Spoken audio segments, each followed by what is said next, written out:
Praise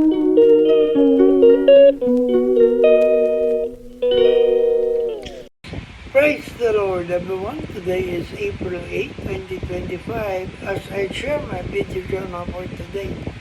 Today is my mother's birthday. Happy birthday, Mom. Maria Chili Trons. So as we continue yesterday's topic, here are the remaining signs that you are a better person. Part 2. Number 7, you are open to learning. We could read this in Proverbs chapter 18, verse 15. For the Bible said, the heart of the discerning acquires knowledge, for the ears of the wise seek it out. Amen. This highlights that wisdom and intelligence are not passive qualities. They are actively cultivated through the pursuit of knowledge. In essence, this encourages a proactive and humble approach to learning, recognizing that wisdom comes from seeking knowledge and being open to new information. Number 8, you stand up for what is right.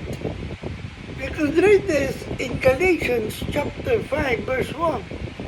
For the Bible said, it is for freedom that Christ has set us free. Stand firm. Then do not let yourselves be burdened again by a yoke of slavery. Amen. So the core message of this verse, Christ has liberated believers from the bondage of sin, the law, and the need to earn salvation through works. Stand firm. This is a call to action urging believers to remain steadfast in their faith. Do not be swayed by those who try to impose legalistic requirements or to return to old ways. And of course, yoke of slavery. This phrase refers to the burdensome restrictions and obligations of the law, which Christ has fulfilled and made unnecessary to those who believe in Him. Number 9, you forgive easily. We could read this in Colossians chapter 3, verse 13. For the Bible said, bear with each other and forgive one another. If any of you has a grievance against someone, forgive as the Lord forgive you. Amen. So bear one another. This implies a willingness to endure, be patient, and show compassion towards others, even when they are difficult or frustrating. So the Greek word for bear can also mean to endure something unpleasant or difficult, because it enforces that the idea that forgiveness should be a natural outflow of the love and grace that believers have received from God through Christ. So we must do a command urging believers to actively practice forgiveness and forbearance in their relationship with one another. Number 10, you support others' success. We could read this in Proverbs chapter 11, verse 25. For the Bible said, a generous person will prosper. Whoever refreshes others will be refreshed. Amen. So, whoever refreshes others, the importance of acts of kindness and compassion, this could involve offering help, support, or simply a kind word. Reciprocating blessings, this verse implies that by being a blessing to others, one will also be blessed in return, neither materially or spiritually.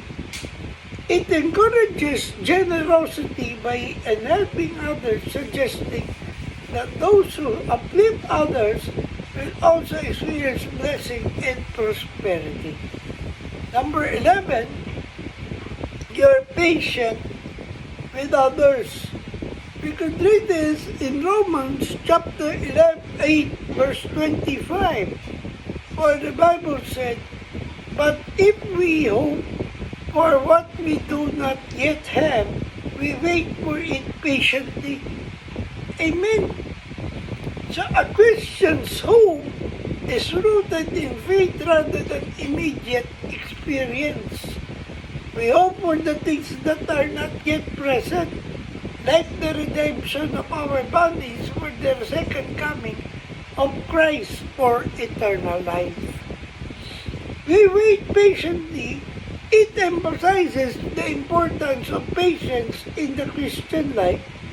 As we wait for the fulfillment of our hope, patience is not simply endurance, but a confident and trusting waiting, knowing that God will bring about what He has promised.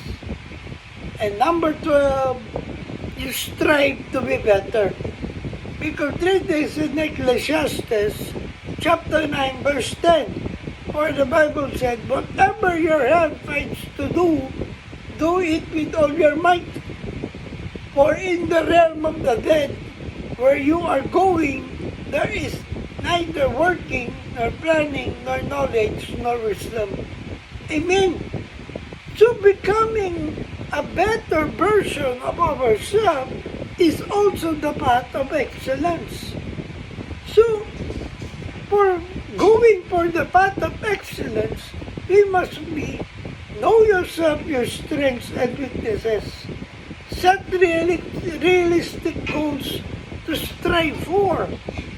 Focus, focus, focus. Take care of your mental and physical health.